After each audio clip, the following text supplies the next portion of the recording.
Assalamualaikum warahmatullahi wabarakatuh. Perkenalkan, kami peserta pelatihan dasar CPNS PPSDM Regional Bandung, kelompok 3 angkatan 27.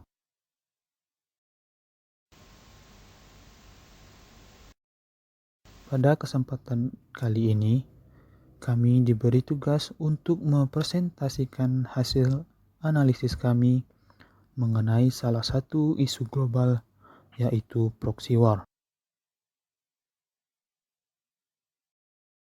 Analisis isu global proxy war. Di sini, kami mengidentifikasi beberapa isu dengan menggunakan metode pentahelik.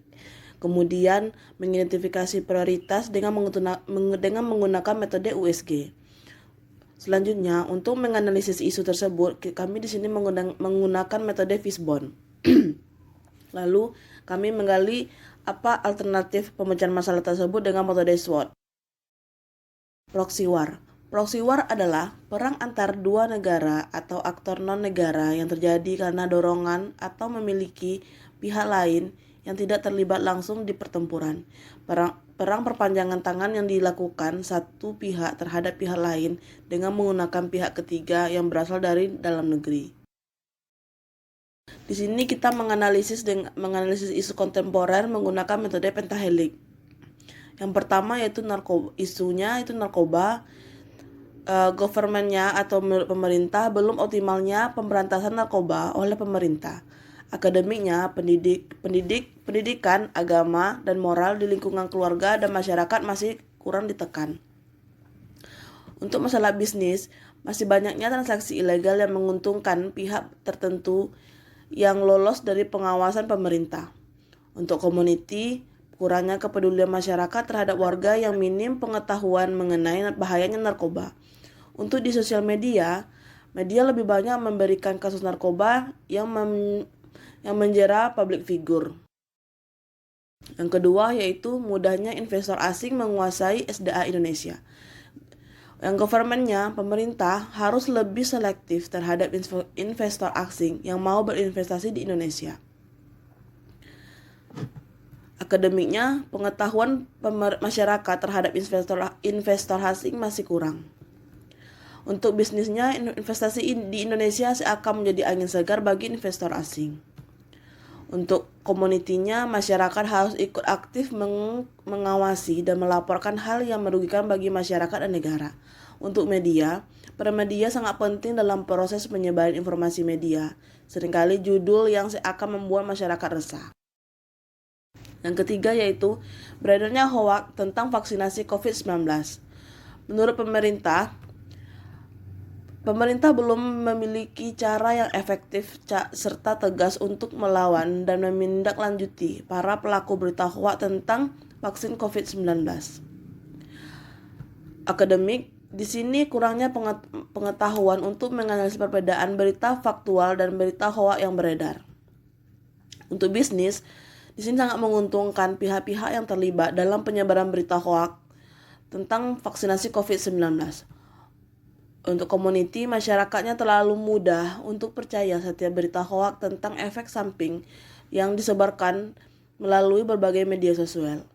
Untuk media di sini sangat berperan dalam penyebaran berita hoaks yang menimbulkan keresahan dan pemahaman masyarakat, sehingga membuat masyarakat enggan untuk melakukan vaksinasi.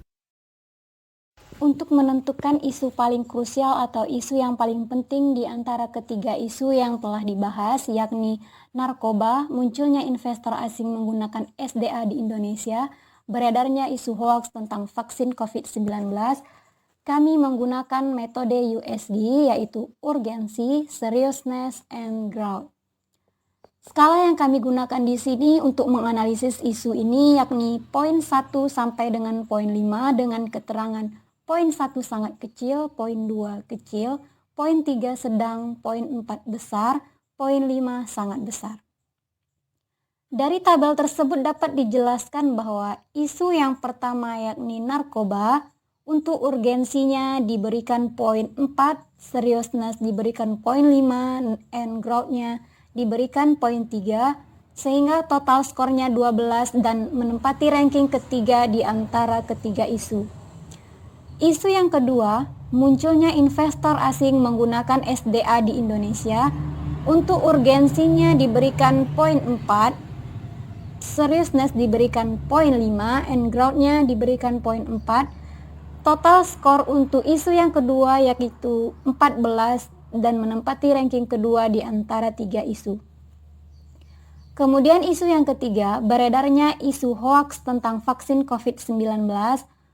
Untuk urgensi, seriousness, and groundnya mendapatkan poin 5 sehingga total skornya paling tinggi yakni 15 sehingga menempati ranking ke-1.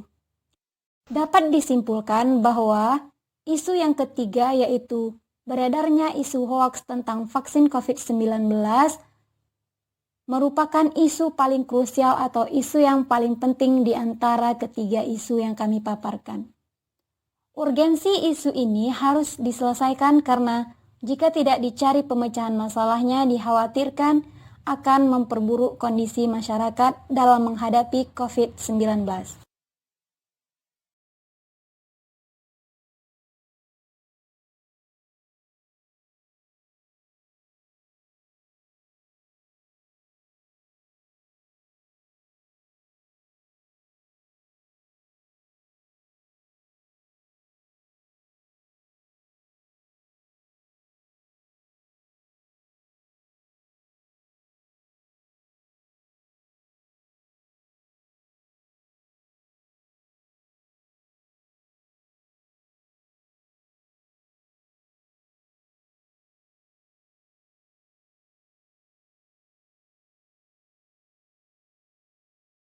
Sebagai tindak lanjut lebih mendalamnya, kami menggunakan metode Fishbone tentang beredarnya hoax vaksin COVID-19.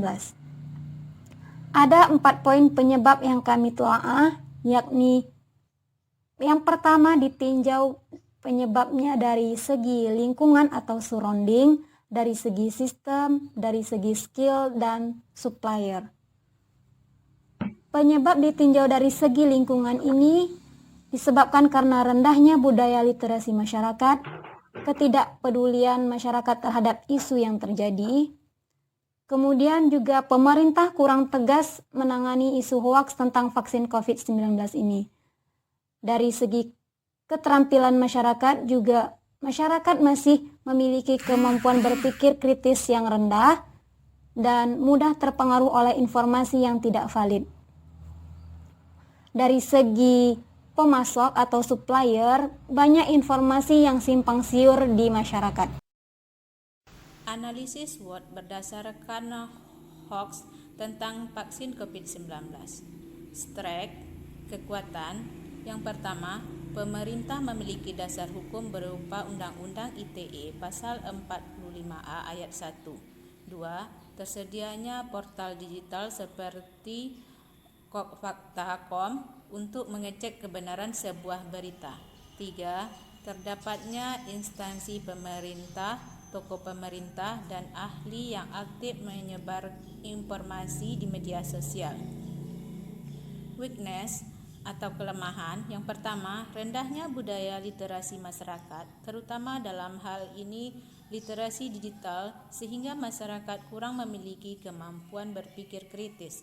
2. Lemahnya implementasi tindak pidana yang berdasarkan Undang-Undang ITE, sehingga para pelaku hoax tidak jerah. Opportunity. Pertama, melakukan penegakan hukum untuk setiap pelaku penyebaran hoax dengan tegas. 2. Mengedukasi masyarakat untuk melakukan cross-check berita atau informasi. 3. Mengedukasi masyarakat tentang COVID-19 tidak hanya melalui media sosial, tapi juga bekerjasama dengan komunitas masyarakat atau lembaga swasta. Threat atau ancaman. Pertama, terlalu banyak tindak pidana lain yang terjadi di Indonesia, sehingga pemerintah terkadang mengesampingkan tindak pidana penyebaran hoax. Kedua, Indonesia merupakan negara yang luas dengan lapisan masyarakat yang beragam, sehingga menyebabkan program edukasi kurang maksimal untuk dilaksanakan. 3. Rendahnya kesadaran diri dan kurangnya belief dari masyarakat, sehingga sebaik apapun program edukasi yang dilaksanakan, hasilnya tetap nihil. Adapun alternatif penyelesaian masalah ada 4 bagian. Yang pertama, alternatif tindakan, kedua, tahap pelaksanaan, ketiga, hasil yang diharapkan, keempat, pihak terkait.